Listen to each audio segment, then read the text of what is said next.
الذي هدانا لهذا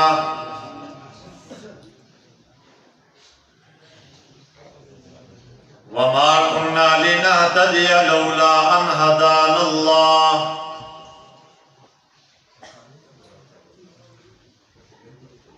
وصلى الله تعالى على خير خلقه محمد وعلى آله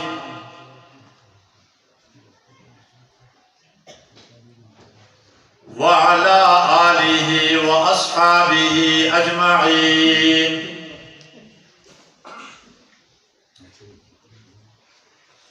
أما بعد فأعوذ بالله من الشيطان الرجيم. بسم الله الرحمن الرحيم.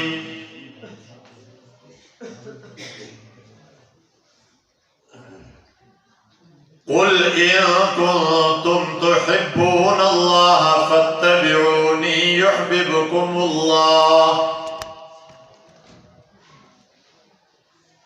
ويغفر لكم ذنوبكم والله غفور رحيم. آمنت بالله وبآياته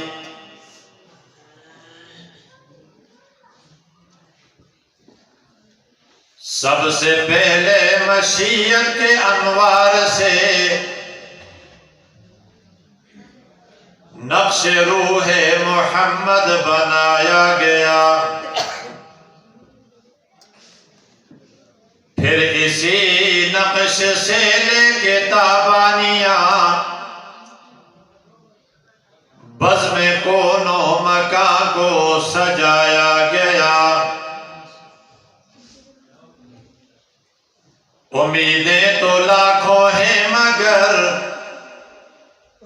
بڑی امید یہ ہے ہو سگانے حرم میں میرا نام شمار۔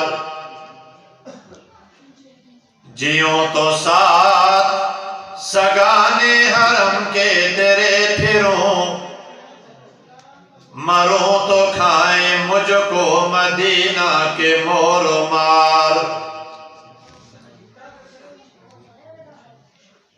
قرآن کا جھنڈا عالم میں پھر بار خدایا لہرائے، مسلم کا عمل قرآن پہ ہو وہ دور مبارک پھر آئے۔ یا الہی تو ہمیں عامل قرآن کر دے، مسلمان کو نئے سرے سے مسلمان کر دے۔ حضرات محترم، میرے انتہائی واجب الاحترام بزرگان اسلام، نوجوانان اسلام، عزیز بچوں، سٹیج پر تشریف فرما کثیر تعداد میں علماء اکرام، آپ کی اس پر رونق محفل میں پہلی مرتبہ حاضری کا اتفاق ہو رہا ہے۔ علماء کے حکم پر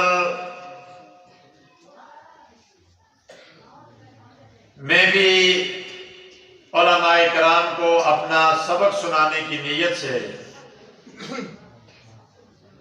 آپ کے سامنے کھڑا ہوا ہوں۔ دعا فرمائے اللہ پاک ہمارا یہاں پر جمع ہونا اپنی بارگاہ میں قبول و منظور فرمائے۔ ماہ ربیع الاول کے مبارک ایام اختتام پذیر ہونے کو ہے، اور اس مہینے کے اندر ہمارے ہاں رواجن نبی اکرم صلی اللہ علیہ وسلم کے تذکروں کو مختلف انداز میں کیا جاتا ہے. بعض جماعتیں، بعض طبقات، بعض گروہ ان کا اپنا انداز ہوتا ہے حضور کا تذکرہ کرنے کا، حضور کی سیرت و صورت بیان کرنے کا. کسی کا اپنا انداز ہوتا ہے. ہمارے علماء کا یہ انداز ہوتا ہے کہ وہ ایک جلسہ منعقد کر کے علماء کو بلا کر، عوام کو بلا کر تقاریر کرواتے ہیں، نعتیں پڑھائی جاتی ہیں جن میں نبی اکرم صلی اللہ علیہ وسلم کی شان بیان ہوتی ہے. تو بہرحال ہمارے ہاں حضور کی عظمت بیان کرنے کے لیے کوئی دن، کوئی مہینہ، کوئی لمحہ، کوئی گھڑی مخصوص نہیں ہے، بلکہ ہر کلمہ کو وہ دن میں 5 نمازیں پڑھتا ہے. ہر نماز کی آخری رکعت کے قاعدے میں وہ آمنہ کے لال محمد مصطفیٰ کی ذات اقدس پہ درود بھی بھیجتا ہے، سلام بھی بھیجتا ہے. اور میری تقریر کرنے سے یا نعت خان کی نعت پڑھنے سے حضور کی شان مکمل نہیں ہوتی، بلکہ یہ ہمارے اپنے لیے بخشش کے بہانے ہیں. ورنہ حضور کا مقام، حضور کی شان جس رنگ میں قرآن بیان کرتا ہے اس رنگ میں کوئی بیان کر ہی نہیں سکتا. سارے کا سارا قرآن حضور کی عظمت، شان، صورت اور تذکروں سے بھرا پڑا ہے. مکہ کے مشرکوں نے اعتراض کیا کہ جی محمد کے خدا نے محمد کو چھوڑ دیا اور محمد کا خدا محمد سے ناراض ہو گیا. اللہ پاک نے قرآن اتارا، جبرائیل امین تشریف لائے قرآن لے کر. اللہ تبارک و تعالیٰ نے ایک بات ارشاد فرمائی. کیا ارشاد فرمایا؟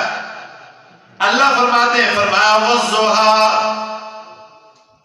وَاللَّيْلِ إِذَا سَجَىٰ مَا وَدَّعَكَ رَبُّكَ وَمَا قَلَىٰ. اللہ فرماتے ہیں او مکہ کے لوگوں، اعتراض کرنے والوں، وَالضُّحَىٰ مجھے قسم ہے چڑھتے ہوئے سورج کی، وَاللَّيْلِ إِذَا سَجَىٰ مَا وَدَّعَكَ رَبُّكَ وَمَا قَلَىٰ. یا اللہ تو سورت بیان کرتا ہے آمنہ کے لال کی اور قسمیں سورج کی کیوں کھا رہے، بات سمجھ نہیں آتی. حضرت تھانوی فرماتے ہیں اللہ سورج کی قسمیں نہیں کھا رہے، اللہ یہ بتانا چاہتے ہیں، اللہ یہ بتانا چاہتے ہیں، اللہ یہ سمجھانا چاہتے ہیں او مکہ کے لوگوں، وَالضُّحَىٰ مجھے قسم ہے آمنہ کے لال کے چہرے انور کی. سبحان اللہ. اور یوں ہی تو حضرت عائشہ نے نہیں فرمایا. کیا فرماتی ہیں؟ فرماتی ہیں لَنَا شَمْسُ وَلِلْآفَاقِ شَمْسُ، لَنَا شَمْسُ وَلِلْآفَاقِ شَمْسُ وَشَمْسِ خَيْرٌ مِّن شَمْسِ السَّمَاءِ وَشَمْسُ النَّاسِ تَطْلَعُ بَعْدَ فَجْرِهِ وَشَمْسِ طَالِعٌ بَعْدَ الْعِشَاءِ. حضرت عائشہ فرماتی ہیں اب مسلمانوں، ایک تمہارا سورج، ایک میرا سورج، لیکن جو میرا سورج ہے وہ تمہارے سورج سے بہتر ہے. حضرت عائشہ سے پوچھنے والوں نے پوچھا آپ کا سورج محمد الرسول اللہ. عائشہ کا سورج کون ہے؟ محمد الرسول اللہ صلی اللہ بلند آواز سے درود ہے صلی اللہ علیہ وسلم یہ آسمان والے سورج سے کس طرح بہتر ہے؟ حضرت عائشہ فرماتی ہیں آؤ میں تمہیں بتاتی ہوں وَشَمْسُ النَّاسِ تَطْلَعُ بَعْدَ فَجْرِ وَشَمْسِ طَالِعٌ بَعْدَ الْعِشَاءِ کائنات والوں کا سورج فجر کے بعد طلوع ہوتا ہے، لیکن عائشہ کا سورج رات کی تاریکی میں طلوع ہوتا ہے۔ جب عائشہ کے ہاتھ سے سوئی گر جایا کرتی ہے، آمنہ کے لال عائشہ کے حجرے میں تشریف لاتے ہیں، مسکرانا شروع کر دیتے ہیں۔ حضور کے دانتوں کی چمک کی وجہ سے عائشہ کو گمی ہوئی سوئی مل جایا کرتی ہے۔ سبحان اللہ۔ حضرت عائشہ نے حسن مصطفیٰ بیان کیا۔ اللہ اکبر۔ وہ لوگوں نے آگے کہا کہ اماں حسن یوسف مصر کی عورتوں نے دیکھا، حضرت یوسف علیہ السلام کو دیکھا، اپنی انگلیاں کٹا ڈالی، سمجھ نہ پائی، ہوش و آواز کھو بیٹھی، اپنی انگلیاں اور رکھی ہوئی چھریوں کے ساتھ وہ کٹا دیتی ہیں۔ اماں عائشہ نے فرمایا آؤ میں تمہیں حسن مصطفیٰ بتاتی ہوں۔ فرمایا حسن یوسف دیکھا، حضرت یوسف علیہ السلام کو دیکھا، مصر کی عورتوں نے دیکھا، اپنی انگلیاں کاٹ ڈالی، لیکن میرے سورج کے محمد مصطفیٰ کے چہرے انور کی جس نے زیارت کی، پہلے وہ صحابی بنا، بعد میں گردنیں بھی کٹا دی۔ پہلے کیا بنا؟ صحابی۔ جس نے حضور کی زیارت کی اور کلمہ پڑھا وہ کیا ہو گیا؟ صحابی بنا۔ رب نے اس شخصیت کو مقام صحابیت پہ فائز کیا اور اس مقام پہ فائز کیا۔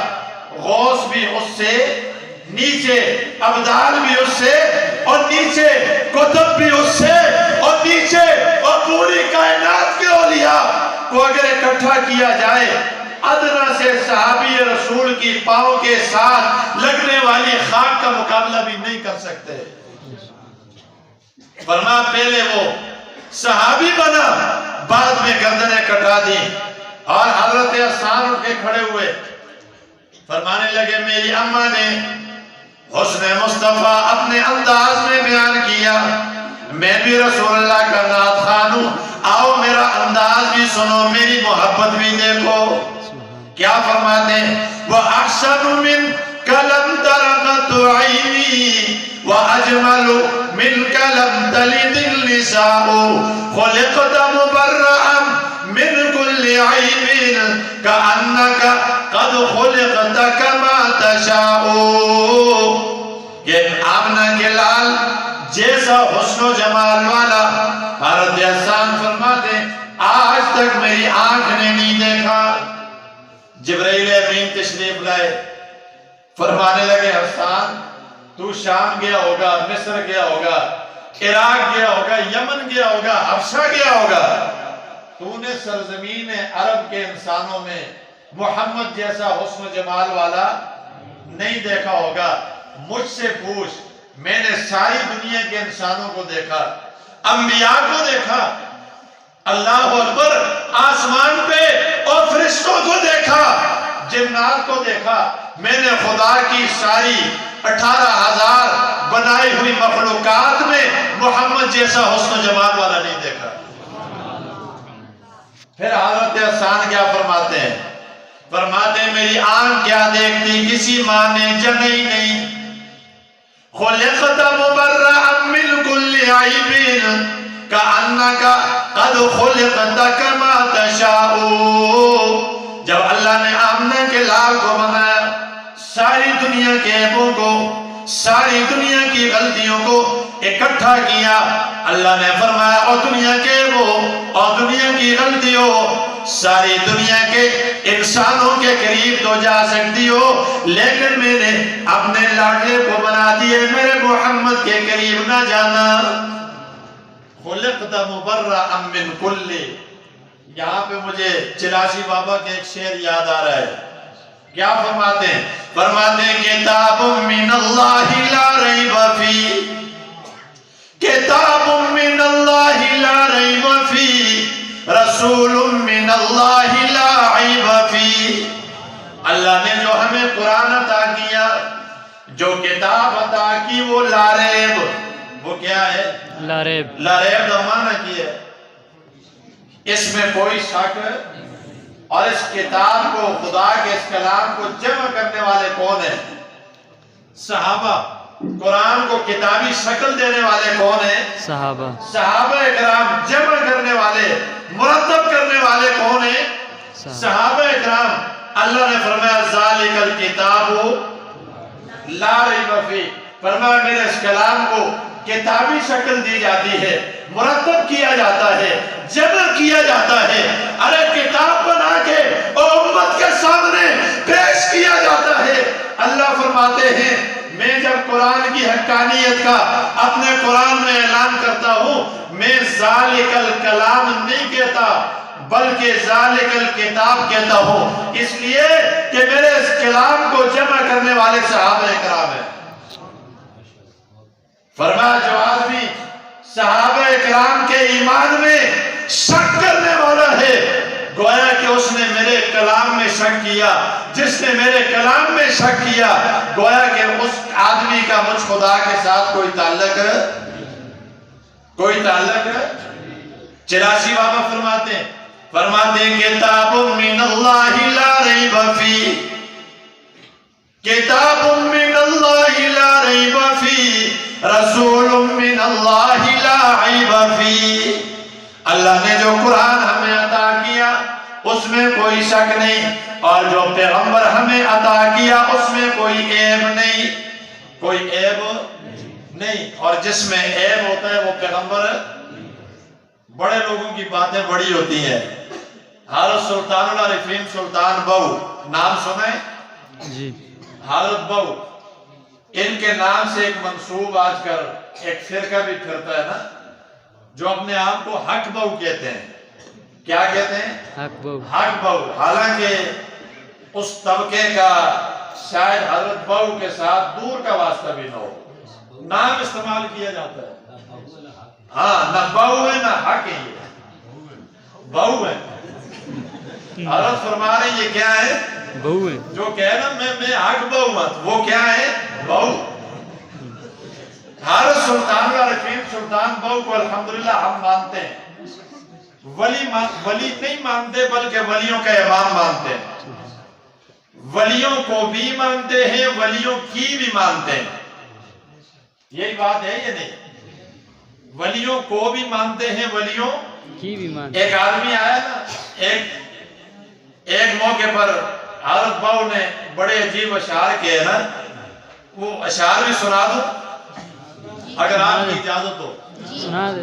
بڑے عجیب اشعار کے کیا فرماتے ہیں؟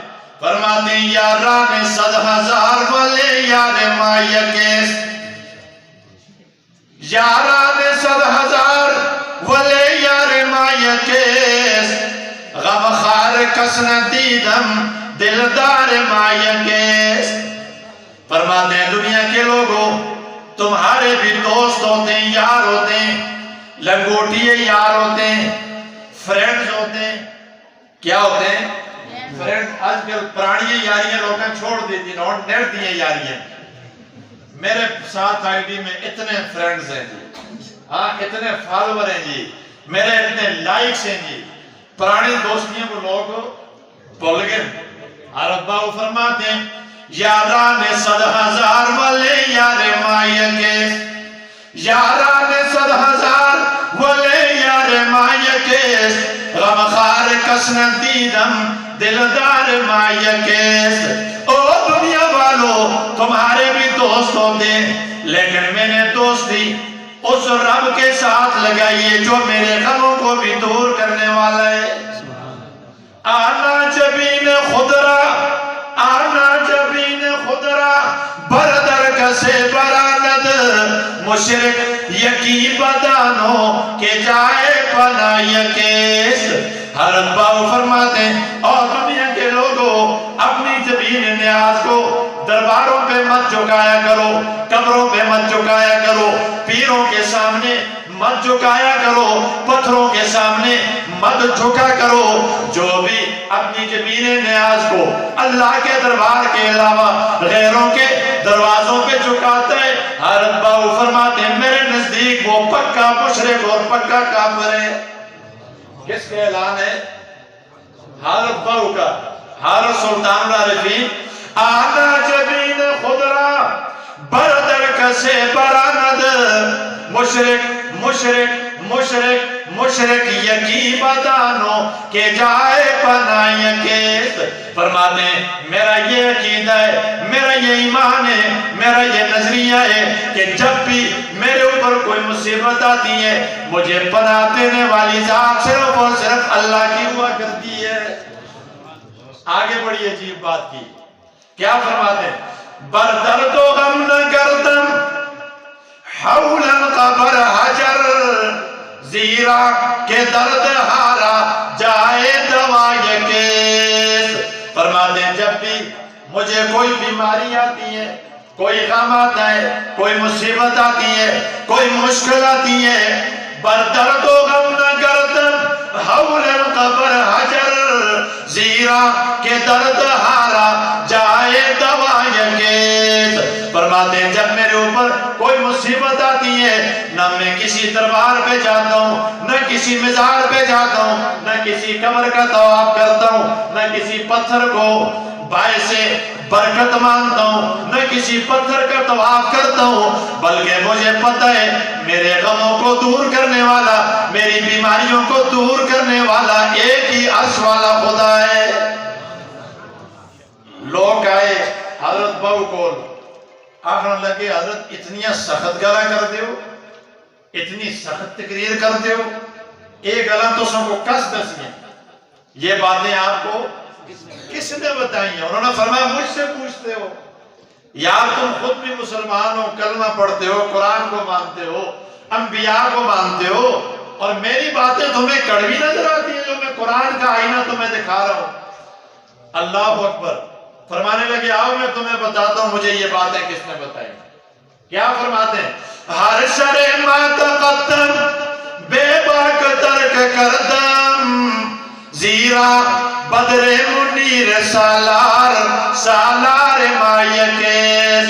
او دنیا کے مسلمانوں، یہ ساری باتیں مجھے بتانے والی ذات وہ ہے جو آدم سے لے کر حضرت عیسیٰ علیہ السلام تک، جو زبور سے لے کر قرآن کریم تک سارے دینوں کا، سارے مذہبوں کا سپا سالار ہے، سارے نبیوں کے امام ہے۔ یہ ساری باتیں مجھے اس نبی کی شریعت اور اس نبی کے دین نے بتائی ہیں۔ پھر لوگ آئے حضرت آپ کس نبی کی بات کر رہے ہیں؟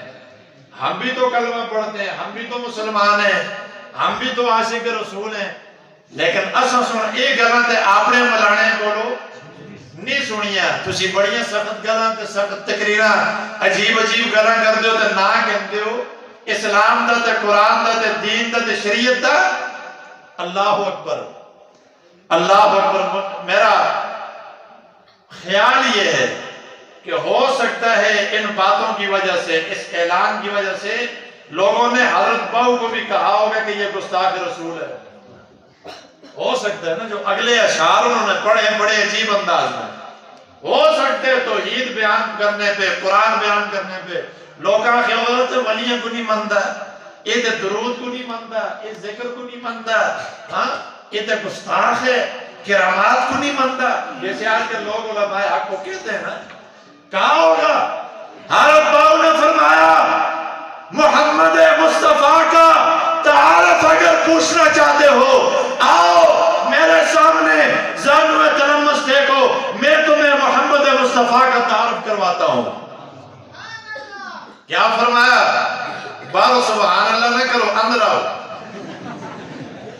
اندر آ کے محفل میں بیٹھو، جزاک اللہ، آ جائیں آپ کو فائدہ ہوگا، ثواب ملے گا ماشاءاللہ۔ اللہ ان کا آنا اپنی بارگاہ میں قبول و منظور فرمائے، آمین کہہ دے۔ اور کل میدان محشر میں یہی وقت اور یہی آنا اللہ پاک ان کے لیے باعث مغفرت بنائے. کہہ دیں آمین. اللہ اکبر. حضور کا تعارف کرواتے ہیں. کیا فرماتے ہیں؟ فرماتے ہیں بعنوان قرآن بیان محمدی، بعنوان قرآن بیان محمدی، در تاج لا الہ شان محمدی. اور دنیا کے لوگوں تم نعتیں پڑھ لیتے ہو، تقریریں کر لیتے ہو، میٹھے میٹھے واز کر لیتے ہو، دیگیں پکا لیتے ہو، میلاد کر لیتے ہو، جلوس کر لیتے ہو. آؤ میں تمہیں بیان محمدی بھی بتاتا ہوں، شان محمدی بھی بتاتا ہوں. کیا بتایا؟ بعنوان قرآن بیان محمدی، در تاج لا الہ شان محمدی. حضرت فرماتے ہیں آؤ قرآن کھولو، سارے کا سارا قرآن یہ بیان محمدی ہے. سبحان اللہ. بیان محمدی کیا ہے؟ سارے کا سارا قرآن. در تاج لا الہ شان محمدی. تمہارے دلوں میں جو کلمہ رچا ہوا ہے، جو کلمہ بسا ہوا ہے، تمہارے سر پر جو لا الہ الا اللہ کا تاج سجا ہوا ہے، یہ اصل میں شان محمدی ہے. یہ کیا ہے اصل میں؟ شان محمد. اگلے جملے بڑے قابل غور. کیا فرماتے ہیں؟ بدر منیر عنوان. کاش کہ آپ کا یہ سپیکر نہ ہوتا، میں آپ کو سمجھاتا. پڑھتا میں فارسی، آپ کو ایسے لگتا جیسے یہ ہمیں پشتوں میں سمجھا رہا ہے، لیکن یہ میرا گلا بھی کھینچ رہے، آپ کی بھی سمع خراشی کر رہا ہے. مجھے اس بات کا احساس ہو رہا ہے. بدر منیر عنوان زین کلام خضرا، غریاں غریاں غریاں ننگا غریاں بیان وحدت جمال محمدی. فرماتے ہیں اور دنیا کے لوگوں تم حسن مصطفیٰ بیان کرتے ہو، پورے کا پورا قرآن کھول کے دیکھو، اٹھا کر دیکھو، علماء سے سیکھنے والے بن جاؤ. یہ سارے کا سارا حضور کا حسن و جمال بیان کرتا ہے. بدر منیر عنوان زین کلام خضرا، غریاں بیان وحدت جمال محمدی. کوئے صفا پہ چڑھ کر، صفا کی پہاڑی پہ چڑھ کر جب آمنہ کے لال نے اعلان کیا، چادر کو ہلایا، مکہ کے مشرکوں کو بلایا اور کلمے کی آواز کو بلند کیا، لا الہ الا اللہ. اور مکہ کے مشرکوں اللہ کے علاوہ کوئی سجدوں کے لائق نہیں، اللہ کے علاوہ کوئی مشکل کشا نہیں، اللہ کے علاوہ کوئی حاجت روا نہیں، اللہ کے علاوہ کوئی بیماریاں دور کرنے والا نہیں، اللہ کے علاوہ کوئی بگڑیاں بنانے والا نہیں، اللہ کے علاوہ اولاد دینے والا نہیں، اللہ کے علاوہ کوئی دولت دینے والا نہیں. مشکل کشا بھی اگر ہے تو عبادت بھی اللہ کی کرو. خانہ کعبہ کی دیواروں پہ 360 بتوں کی عبادت کو چھوڑ دو، ان کے چڑھاووں کو چھوڑ دو، ان کی منت منوت کو چھوڑ دو. لا الہ الا اللہ کے علم کو بلند کر دیا. سب سے پہلے حضور کے سگے چاچا ابو لہب نے پتھر اٹھایا، حضور کی طرف پھینکا، لوگوں نے گالیاں دی، الزام لگائے، حضور کی توہین کی. فرمایا غریاں بیان وحدت جمال محمدی. ورنہ شرک کے خلاف بات کرنا یہ اصل میں حقیقت میں جمال محمدی ہے. وآخر دعوانا ان الحمدللہ رب العالمین.